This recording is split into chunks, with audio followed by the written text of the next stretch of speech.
नमस्कार विद्यार्थी मित्रांनो, स्वागत आहे तुम्हा सर्वांचं महा एक्झाम पॉईंट आपल्या एज्युकेशनल यूट्यूब चॅनलवरती. तर मित्रांनो, आपला आजचा व्हिडिओचा भाग हा 13 आहे, ज्यामध्ये मित्रांनो आपण नवी मुंबई महानगरपालिका पदभरती मित्रांनो 2026च्या गट अ, ब आणि क या तिन्ही पदांकरता मित्रांनो आपण संपूर्ण काही अतिशय महत्त्वाचे अतिसंभव प्रश्न रेग्युलरली आपल्या व्हिडिओ सिरीज मार्फत आपण कव्हर करत आहोत. जर मित्रांनो तुम्हाला व्हिडिओचे अपडेट वगैरे येत नसतील तर फटाफट चॅनलला सबस्क्राईब करून घ्या, जेणेकरून तुम्हाला सर्व काही या ठिकाणी अपडेट्स पाहायला मिळणारे असतील. मित्रांनो, आपण आजच्या व्हिडिओमध्ये मराठी व्याकरणावर आधारित काही IMP प्रश्न पाहणार आहोत, जे की परिपूर्ण TCS पॅटर्ननुसार मित्रांनो, कारण का आपली परीक्षा TCS घेणार आहे, त्यामुळे आपण जेवढे काही TCSचे PYQ क्वेश्चन पेपर आहे ते आपण सोडवता होता, ज्यामध्ये तुम्हाला येणाऱ्या तुमच्या परीक्षेचा संपूर्ण काही अंदाज या ठिकाणी वर्तवता येणारा असेल मित्रांनो. तर आपला आजचा व्हिडिओचा भाग 13 मध्ये आपण मराठी व्याकरणाचे सर्व पदांसाठी उपयुक्त, म्हणजे की तुम्ही कोणत्याही पदाकरता अर्ज केला असेल, ज्यामध्ये गट अ चं पद असो, ब चा असो किंवा क चा असो, कारण का सर्वांसाठी जो नाउन टेक्निकलचा आपला अभ्यासक्रम काय कॉमन आहे, ज्यामध्ये तुम्हाला 10 प्रश्न मराठी व्याकरणाचे येणारे आहेत. आता 10 प्रश्न तुमचे अशा स्वरूपाचे असू शकतात, त्यामुळे काळजीपूर्वक व्हिडिओला पहा मित्रांनो. तर यामधला आपला प्रश्न क्रमांक पहिला असा आहे, पहा.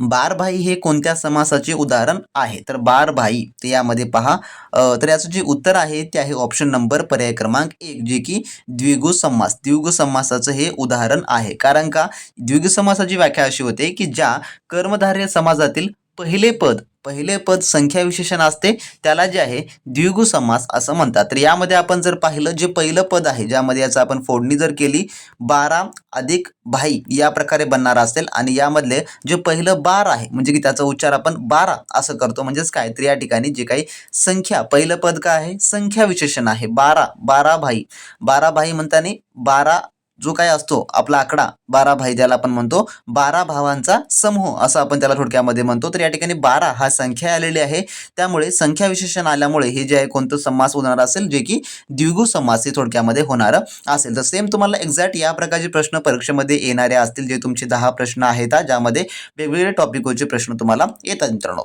त्यानंतरचा प्रश्न दुसरा असा आहे, खालीलपैकी योग्य पर्याय निवडा.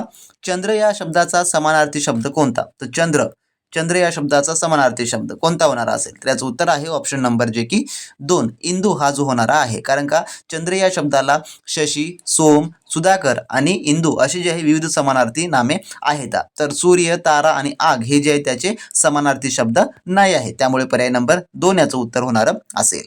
त्यानंतरचा प्रश्न तिसरा आपला, खालीलपैकी योग्य पर्याय निवडा. धरित्री या शब्दाचा समानार्थी शब्द कोणता? धरित्री या शब्दाचा समानार्थी, तर याचं उत्तर आहे ऑप्शन नंबर 1, जे की धरा असं जे की होणारा असेल, कारण का धरित्री म्हणजे जमीन किंवा पृथ्वी होतो, आणि धरा हा त्याचा अचूक समानार्थी शब्द आहे. पर्याय नंबर 1 याचं उत्तर होणार असेल. त्यानंतरचा प्रश्न आपला चौथा असा आहे, एक अर्थपूर्ण वाक्य तयार करण्यासाठी खालील शब्दांची योग्य रचना करा. तर याची आपल्याला या सर्व शब्दांची पुनर्रचना करून एक आपल्याला अर्थपूर्ण वाक्य तयार करायचं आहे, जे की काय तयार होणार असेल. शब्द पहा, खूप निसर्ग सुंदर आहे आपला. तर यावरून आपण वास्तवशैलीचं उत्तर आपण काढू शकतो, कारण का वाक्य कसं बनेल, आपला निसर्ग खूप सुंदर आहे या प्रकारे जे की बनणारा असेल पर्याय नंबर 1 मध्ये. कारण का मराठी वाक्यरचनेनुसार यामध्ये कर्ता, कर्म, विशेषण प्लस क्रियापद याचा आपल्याला योग्य क्रम योग्य दर्शवता येणं आवश्यक आहे, तरच हे आपल्याला अचूक वाक्य या ठिकाणी बनवता येणारा असेल. पर्याय नंबर अ हे याचं उत्तर होईल. त्यानंतर प्रश्न 5 आपला, खाली दिलेल्या शब्दांचा उपयोग करून अर्थपूर्ण वाक्य तयार करा. तर अर्थपूर्ण वाक्य तयार करायचं आहे, जीवनात यश मिळते कठोर परिश्रमानेच. तर या प्रकारे आहे, तर आपल्याला अर्थपूर्ण वाक्य तयार करायचं आहे. कसं बनेल मग, तर जीवनात कठोर परिश्रमानेच यश मिळते या प्रकारे होणार असेल. तर यामध्ये पहा, हे जी वाक्य व्याकरणदृष्ट्या जी काय अर्थाच्या दृष्टीने सर्वात अचूक आहेत, परंतु आपल्याला जर पाहिलं यामध्ये, तर जे की वेगळ्या प्रकारे वाटणारा असेल, तर पर्याय नंबर याचं 2 हे उत्तर होईल. त्यानंतर 6वा प्रश्न, खालीलपैकी कोणता शब्दसमूह समान अर्थाचा आहे? तर समान अर्थाचा शब्दसमूह यामध्ये पहा, तर याचं उत्तर आहे ऑप्शन नंबर पर्यायचं 1, ज्यामध्ये मुलगा याचे जे संपूर्ण बरोबर आहेत. मुलाला पुत्र, सूत, तनय आणि आत्माज असे जे आहे संपूर्ण जे की म्हटलं जातं, म्हणून पर्याय नंबर याचं 1 या ठिकाणी जे की उत्तर जे आहे ते होणार. जर मित्रांनो तुम्ही नवी मुंबई महानगरपालिका पदभरती 2026 साठी मित्रांनो अर्ज भरला असेल, आणि मित्रांनो त्याच्या परिपूर्ण A to Z तयारीसाठी आपलं TCS पॅटर्ननुसार मित्रांनो सर्व काही अतिसंभव प्रश्न, नोट्स आणि टेक्निकल MCQ क्वेश्चन बँक मित्रांनो बॅच जॉईन केलं नसेल, तर वेळ न वाया घालवता व्हिडिओ डिस्क्रिप्शन बॉक्स मध्ये आपल्या ऑफिशियल ॲपची लिंक दिलेली आहे, ज्यामध्ये तुम्ही संपूर्ण आपला हा कोर्स आहे तो जॉईन करू शकता, ज्यामध्ये आपण नवी मुंबई महानगरपालिकेच्या सर्व पदांकरता मित्रांनो स्पेशली मित्रांनो सर्व काही अभ्यासक्रमानुसार जे आपण A to Z मित्रांनो अभ्यासक्रम ऍड करून दिलेला आहे, ज्यात तुम्हाला मराठी व्याकरण, इंग्लिश ग्रामर, सामान्य ज्ञान, बौद्धिक चाचणी व टेक्निकल MCQ क्वेश्चन बँक मित्रांनो तुम्ही कोणत्याही पदाकरता अर्ज केला असेल, ज्यामध्ये सहाय्यक आयुक्त असो किंवा आरोग्य विभागासंदर्भात पद असो किंवा कनिष्ठ अभियंत्याचं पद असो, त्या सर्व पदांची मित्रांनो तयारी आपल्या ॲपमध्ये तुमच्याकडे करून दिलेली आहे, ज्यामध्ये तुम्हाला परिपूर्ण NMCच्या अतिसंभव प्रश्नसंच मिळणार असेल, परीक्षा पॅटर्ननुसारची प्रश्नपत्रिका मिळणार असेल, त्यासोबतच इतर मनपाचे आपण PYQ क्वेश्चन पेपर देखील ऍड करून ठेवलेले आहेत, ज्यामध्ये संपूर्ण पेपर पॅटर्ननुसारची गुणांकन पद्धत, तुमची रँक वगैरे सर्व काही तपासता येणार असेल मित्रांनो. तर मित्रांनो जर तुम्ही अजून जॉईन केलं नसेल तर लगेच जॉईन करून घ्या. कमी वेळेमध्ये 100% त्या मित्रांनो तुमची तयारी जी की होणारी असेल आणि सर्व पदाची तांत्रिकी देखील उपलब्ध आहे, त्यामुळे तुम्हाला मार्केटमधलं कोणतेही महागडे बुक्स घेण्याची गरज पडणार नसेल किंवा तुम्हाला कोणतेही महागडे कोचिंगची अजिबात गरज पडणारी नसेल मित्रांनो. त्यामुळे लगेच जॉईन करून घ्या. चांगल्या आणि उत्तम तयार लागा मित्रांनो. कोणत्याही बाबतीमध्ये तुम्ही माघार जी आता घेण्याची गरज पडणारी नसेल, कारण का 100% अभ्यासाची तयारी आपण एकाच ठिकाणी तुमच्यासाठी करून ठेवलेली आहे. तर जे कोणी विद्यार्थी अजून आपली स्पेशली बॅच जॉईन केलं नसेल त्याने लगेच आपली ॲप्लिकेशन डाउनलोड करा आणि तिथून मित्रांनो आपली सविस्तर बॅच जी आहे ती जॉईन करून घ्या मित्रांनो. त्यानंतर आपला पुढचा प्रश्न पाहू आपण. प्रश्न क्रमांक 7 काय म्हणतो, एखाद्या गोष्टीशी आपला संबंध न दाखवणे या अर्थाचा वाक्यप्रचार कोणते आहेत खाली, आणि या ठिकाणी पर्याय आहेत, या ठिकाणी विधाने आहेत. पहा, पहिला आहे मन, कान कपाळी रडणे, ब आहे जे की कानात बोटे घालणे, सी आहे कानाला खडा लावणे, आणि डी आहे जे की कानावर हात ठेवणे.